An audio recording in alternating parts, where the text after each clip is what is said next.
Depuis des mois et des mois, le FLN n'a cessé de multiplier les contacts avec l'extérieur. L'ONU, où les représentants du tiers-monde sont devenus majoritaires, constitue pour le GPRA la tribune diplomatique idéale de sa propagande. Chaque session de l'ONU est l'occasion d'une nouvelle et d'un nouveau recul de la France. Il faut dire que la cause du GPRA y est défendue par lui avec vigueur et adresse de la France. Fort des déclarations du général de Gaulle, qui le 14 juin 1960 a en somme renié l'Algérie française pour y substituer l'Algérie algérienne, le GPRA obtient des reconnaissances de facto à travers l'univers. Il installe une communiste. Il bénéficie de l'appui déclaré des pays de la Ligue arabe. Il va enfin recevoir de l'URSS un encouragement manifeste. C'est le sens du discours que prononce le 13 octobre 1960 M. Nikita Khrouchtchev. Не заглушить вам голос народа, голос правды, который звучит и будет звучать. Конец, могила колониальному рабству. Долой его и похоронить его чем глубже, тем лучше. M. Nikita Khrouchtchev répétera ensuite quelques jours plus tard « Les Français perdront l'Algérie, nous souhaitons un succès total aux patriotes algériens ». Cependant, en Algérie, l'armée française poursuit inlassablement et courageusement la lutte contre tout ce qui, il y a peu de temps encore, s'appelait la rébellion. Et en Algérie, comme en métropole, on réprime le terrorisme qui fait rage. Mais progressivement, ces opérations changent de nom et de caractère. Il s'agit de moins en moins de pacification et de répression, de plus en plus de maintien de l'ordre. Dans l'angoisse de toutes les menaces qui les étreignent, les partisans de l'Algérie française déploient leurs efforts dans le cadre d'organisations légales qui n'en seront pas moins dissoutes par la suite. C'est au mois de mai 1960 en Algérie, le FAF, Front de l'Algérie française, sous l'égide du Bachaga Boualem, député d'Orléansville, vice-président de l'Assemblée nationale, qui groupe en quelques semaines des centaines de milliers d'adhérents. C'est au mois de juin, le FNAF, le Front national de l'Algérie française, qui sous l'impulsion de Le Pen et Jean Dide, de Maître Tixier-Vignancourt et le corollaire, anime des militants à travers toute la France. C'est à Paris le comité de Vincennes qui réunit autour des députés d'Alger, Loriol et Marseille tout un ensemble de personnalités politiques allant de Robert Lacoste, André Maurice, Bourgès Monoury, jusqu'à François Valentin et Georges Bidault, et une masse importante de syndicalistes, d'universitaires, d'hommes de lettres, tels que Jean Lahargue, Jules Monroe, André Lafont et Jules Romain. C'est au mois d'octobre le regroupement national, qui à l'initiative de Jacques Soustel et en liaison avec le groupe parlementaire Unité de la République, tente de poser des structures politiques de défense. C'est enfin le général Salan, expulsé d'Algérie où il avait pris sa retraite, qui dans une conférence de presse marque son opposition à la politique du gouvernement. Mais dans le même temps, les tenants de l'Algérie algérienne, en réalité de l'indépendance, publient le manifeste des 121 et on arrête des membres du réseau Janson, organisme clandestin complice de l'action terroriste du FLN. Quant à la ligne de conduite suivie par le général de Gaulle, elle conduit maintenant non plus à l'Algérie gouvernée par la France, mais à l'Algérie algérienne. Tel est le sens, chaque fois précisé, des déclarations, allocutions, conférences de presse présidentielles qui se succèdent sans interruption. Nous sommes en train d'aider à se faire l'Algérie algérienne, c'est-à-dire une Algérie qui appartienne aux Algériens et dont nous croyons d'ailleurs que quand elle sera maîtresse d'elle-même, elle voudra rester unie à la France parce que c'est le bon sens et c'est l'avenir et c'est la paix. La paix pour l'Algérie, elle est à la porte. Et encore. Les dirigeants rebelles, installés depuis 6 ans en dehors de l'Algérie, et qui, à les entendre, le sont encore pour longtemps, se disent être le gouvernement de la République algérienne, laquelle existera un jour, mais n'a encore jamais existé. Les oppositions françaises et rebelles à cette politique sont mises dans le même sac. Point d'intrigue, point d'ambition, point de combinaison, plus de prétention à l'intérieur. Les affaires publiques sont les affaires de l'État. Il ne permettra pas que certains clans ou certaines personnes qui se taillent une sorte de situation personnelle, politique, syndicale, militaires, journalistiques ou autres, prétendent peser à cause de cela sur la conduite de la France. La conduite de la France appartient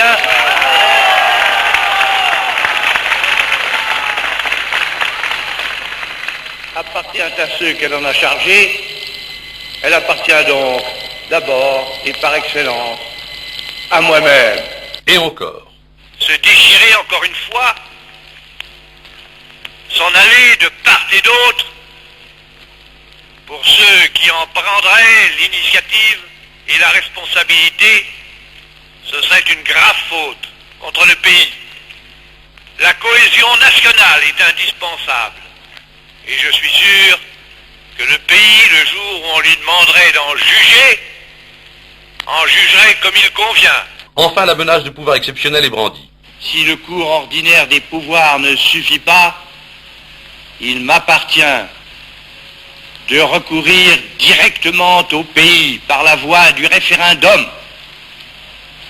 Quand la patrie et la République sont menacées, il m'appartient de prendre les mesures exigées par les circonstances, ce qui pourrait, le cas échéant, permettre d'avancer d'une manière décisive la solution algérienne, tout en sauvegardant l'État. À la suite de la déclaration du 4 novembre 1960, qui marque un pas considérable dans la définition de cette Algérie indépendante, le maréchal Juin fait connaître publiquement qu'il désapprouve la politique algérienne du général de Gaulle et qu'il ne participe pas aux cérémonies du 11 novembre. Ce 11 novembre est en Algérie l'occasion de manifestations tumultueuses.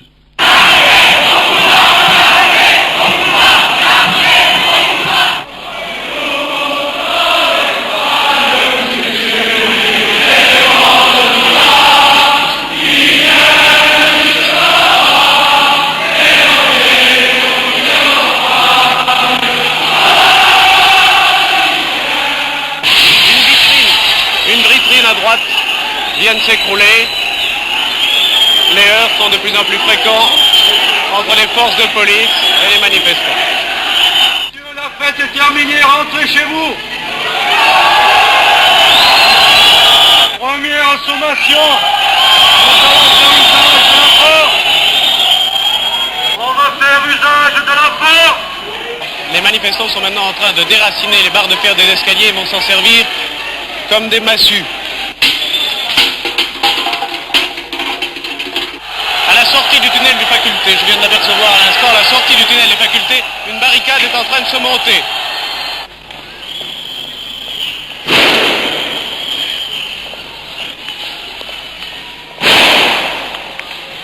Dans la rue Jean Massé, les CRS sont en train de lancer les grenades lacrymogènes.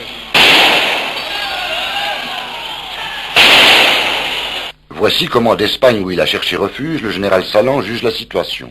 Sur l'Algérie, en somme, le problème, nous le connaissons bien. Rien de nouveau n'a été indiqué et que nous le sachions déjà, mais c'est la fin qui, incontestablement, mérite que l'on se penche sur un texte écrit et lu et bien pensé. Incontestablement, l'appel au pays indique qu'il est probable que le général va se tourner vers autre chose que ce que nous connaissons à l'heure actuelle, qu'une constitution, et que nous allons certainement vers un pouvoir personnel. Quelques jours après, le général de Gaulle fait en Algérie un ultime voyage pour y faire admettre sa politique. Il ne va que dans les villes secondaires. Dans les grandes cités, la colère gronde et les combats de rue opposent les populations aux forces de l'ordre.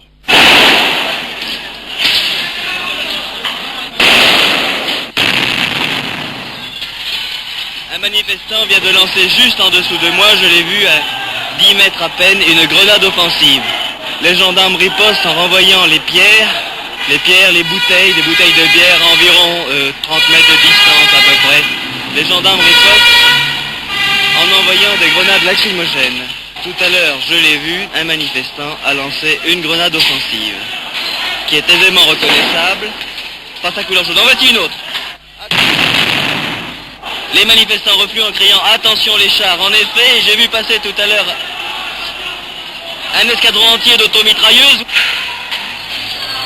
Je vous laisse écouter le bruit d'automitrailleuses qui montent sur les trottoirs.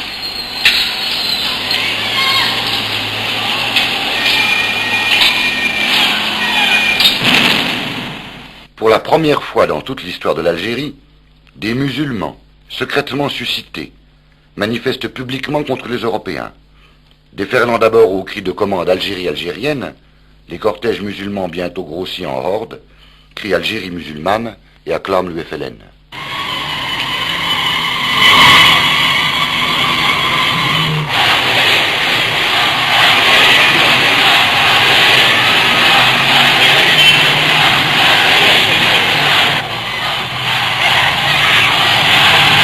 Et au you-you lancinant des femmes, c'est bientôt le désordre, l'incendie, le pillage, la tuerie.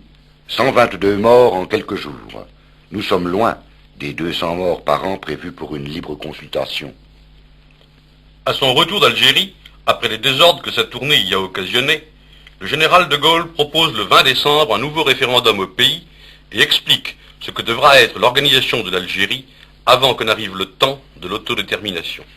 Le peuple français est donc appelé à dire, le 8 janvier, par référendum, s'il approuve, comme je le lui demande, que les populations algériennes, lorsque la paix régnera, choisissent elles-mêmes leur destin. Cela signifie ou bien rompre avec la République française, ou bien en faire partie, ou bien s'y associer. Il est entendu d'avance que la France, pour ce qui la concerne, entérinera le choix. Personne ne peut avoir de doute sur l'importance extrême que va revêtir la réponse du pays. Pour l'Algérie, le droit reconnu à ses populations de disposer de leur sort marquera le début d'une vie toute nouvelle. L'Algérie sera donc algérienne. Ce sont les Algériens qui auront à régler leurs propres affaires et il ne tiendra qu'à eux de fonder un État avec son gouvernement, ses institutions et ses lois. La France va, d'une manière solennelle, prendre la décision d'y consentir. Lorsque, dans l'apaisement, les populations algériennes auront un jour à se décider, c'est sur des réalités qu'elles devront fonder leur choix, à moins qu'elles ne suivent en aveugle des gens qui les entraîneraient à un chaos désespéré. Quelles sont les réalités? D'abord celle-ci, qu'il existe aux côtés des musulmans plus d'1 million d'habitants d'origine européenne qui sont eux aussi implantés, qui ont le droit strict de l'être, qui sont dans l'ensemble essentiels à la vie de l'Algérie, et que, quoi qu'il arrive, la France, dont ils sont les enfants, assurera la protection, ainsi qu'elle le fera d'ailleurs pour ceux des musulmans qui, en tout cas, voudraient rester français. Il est donc de simple bon sens que les communautés musulmanes et la communauté française vivent ensemble, travaillent ensemble, coopèrent franchement au sein des mêmes institutions, chacune ayant d'ailleurs des garanties positives et particulières en ce qui concerne ses droits, son mode de vie et sa sécurité.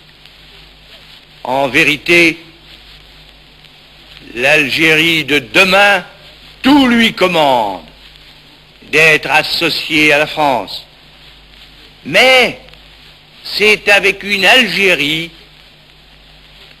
qui assurera la coopération des communautés où chacune d'elles aura organiquement des garanties appropriées, avec une Algérie qui sera unie à nous dans les domaines où il nous faut l'aider, que la France elle-même pour sa part, conçoit l'association. C'est pour la préparer qu'en vertu du référendum, si la réponse est positive, seront institués des pouvoirs publics algériens, exécutifs et assemblés pour l'ensemble du territoire en attendant l'autodétermination. Que la vie et l'action publique seront décentralisées suivant une organisation régionale et départementale répondant à la diversité géographique et ethnique de l'Algérie, et que seront créés entre la métropole et l'Algérie des organismes ayant compétence dans les domaines communs, par exemple le plan de Constantine. Le référendum a lieu le 8 janvier 1961. En métropole, le Conseil constitutionnel est en mesure de donner connaissance des résultats globaux du référendum pour l'ensemble des départements de la métropole. Voici les chiffres. Inscrits 26 847 953. Votants 20 809 029. Suffrages exprimés 20 195 221. Oui 15 198 714. Non 4 996 322. Algérie. Inscrits 4 414 636. Votants 2 639 494. Suffrages exprimés 2 529 481. Oui 1 747 529. Non 782 052. on a donc voté oui à 75% en métropole et à 69% en Algérie, où cependant, outre une abstention considérable dans l'ensemble du pays, on note une nette majorité de non dans les centres à forte densité européenne. La voie est maintenant ouverte à la négociation, étape vers l'abandon. Mais il n'y a pas que le GPRA comme interlocuteur de la France, qui recherche coûte que coûte non la victoire, mais la fin des combats. Il y a aussi le MNA. Voici Messaliadj, le patriarche barbu du nationalisme algérien, qui répond aux questions d'un journaliste. Les deux tendances, FLN-MNA, sont-elles conciliables? Je pense que oui, car le MNA lutte depuis plus de 40 ans pour l'indépendance de l'Algérie. Il est l'initiateur, l'éducateur. Par conséquent, il n'y a quant au fond rien qui sépare le FLN et le MNA. Sous quelle forme le MNA envisage-t-il l'Algérie algérienne? L'Algérie de demain, l'Algérie algérienne sont évidemment autant de choses qu'on ne peut, dans l'état actuel des choses, définir, non pas parce que nous ne voulons pas, mais pour ne pas précisément gêner les négociations en cours. Les deux communautés peuvent-elles à nouveau fraterniser? Je connais aussi bien les Algériens musulmans que les Algériens non musulmans, et je suis convaincu qu'ils vivront très fraternellement ensemble. Enfin, nous avons posé cette question au leader du MNA. Qu'attendent les différents mouvements nationalistes pour tendre la main au général de Gaulle?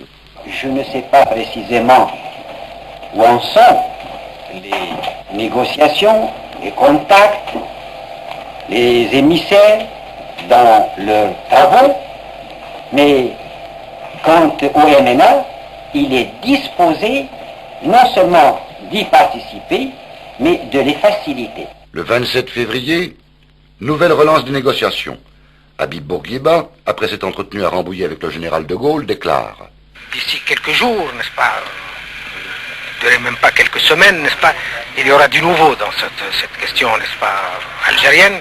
Je souhaite que de part et d'autre, surtout du côté algérien, n'est-ce pas, on se rend compte de l'importance, n'est-ce pas, de cette grande partie qui se joue, n'est-ce pas, et que le général de Gaulle est décidé à mener à bonne fin, n'est-ce pas, jusqu'au bout, et qu'il trouve de la part, n'est-ce pas, des responsables algériens, comme il a trouvé de la part, n'est-ce pas, des Tunisiens, la compréhension, n'est-ce pas, l'aide nécessaire pour mener à bien et pour remporter, n'est-ce pas, cette grande victoire dont dépend la stabilité, n'est-ce pas, de l'Afrique et le bonheur, n'est-ce pas, des peuples d'Afrique du Nord. Il ajoute, parlant de son illustre interlocuteur, j'ai l'impression que nous avons affaire à un homme qui veut réellement, sincèrement et honnêtement engager le processus de décolonisation en Algérie pour aboutir à une Algérie, elle et la France, surtout dans cette période de transition où les Algériens seront obligés de tout créer. Le 17 mars, Mohamed Yazid annonce de Tunis les prochains pourparlers. Le gouvernement provisoire de la République algérienne a pris des dispositions en vue d'aboutir à la rencontre des délégations officielles émanant des deux gouvernements. Ce qui retarde les conversations, c'est que la France, par la bouche de M. Louis Jox, a déclaré vouloir converser non seulement avec le FLN, mais aussi avec le MNA.